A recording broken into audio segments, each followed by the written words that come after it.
Σήμερα θα σας μιλήσω για την ιστορία, αλλά για συγκεκριμένη ιστορία της Humber. Η Humber είναι μία από τις παλαιότερες βρετανικές εταιρείες κατασκευής οχημάτων. Ιδρύθηκε το 1868 και ξεκίνησε να κατασκευάζει ποδήλατα. Βέβαια, στη συνέχεια προχώρησε και άρχισε να κατασκευάζει και οχήματα, δηλαδή αυτοκίνητα και μοτοσικλέτες. Θα σας πάω γρήγορα στο 1919.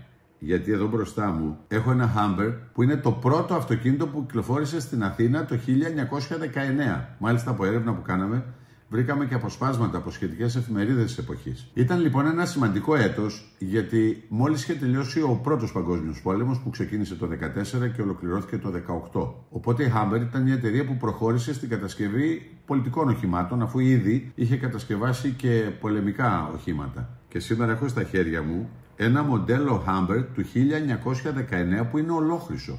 Είναι ένα γλυπτό στην κυριολεξία της κοσματοποίησης, αν μπορείς να την πεις κοσματοποίηση, γιατί αυτό είναι ένα συλλεκτικό αντικείμενο, είναι ένα πορτκλέ όπως βλέπετε.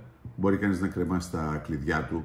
Ξέρετε, τα παλαιότερα χρόνια κατασκεύαζαν χρυσά πορτκλέ, χρυσά κλειδιά ακόμη για να ανοίγουν την πόρτα του σπιτιού και πολλά άλλα χρυσά αντικείμενα. Χαίρομαι λοιπόν πάρα πολύ που έχουμε στη συλλογή μας αυτό το αντικείμενο, το οποίο και δημοπρατούμε στις εκπομπές μας καθημερινά, 3 με 5 το μεσημέρι ζωντανά στο One Channel στην Ελλάδα και στο Capital TV της Κύπρου, και ο κόσμος μπορεί να συμμετέχει τηλεφωνικά και να κάνει τις προσφορές του για να διεκδικεί και να καταφέρει να κερδίζει τέτοια αντικείμενα. Δεν χορταίνω κι εγώ να το κοιτάζω, το έχω επεξεργαστεί πάρα πολύ, έχει κατασκευαστεί με εξαιρετική λεπτομέρεια. Εγώ χαίρομαι πάρα πολύ που καθημερινά εδώ στα γραφεία μας της Γκαλερί Τσαγκαράκη, στα κεντρικά γραφεία, αλλά και στην γκαλερί μας του Κολονακίου, 35 χρόνια καθημερινά κάνω 10 περίπου ραντεβού. Συναντάω κόσμο, ακούω ιστορίες ανθρώπων και έχω την τύχη να πω να βλέπω τέτοια αντικείμενα. Όσον αφορά τώρα τις αξίες, τι να σας πω, δεν υπάρχει συγκεκριμένη αξία για ένα τέτοιο κομμάτι. Είναι κάτι που δεν μπορείς να το βρεις, δεν μπορεί να κατασκευαστεί εύκολα. Και αν υποθέσουμε ότι υπάρχουν τεχνίτες που έχουν αυτή τη γνώση, την υπομονή, το μεράκι, το ταλέντο,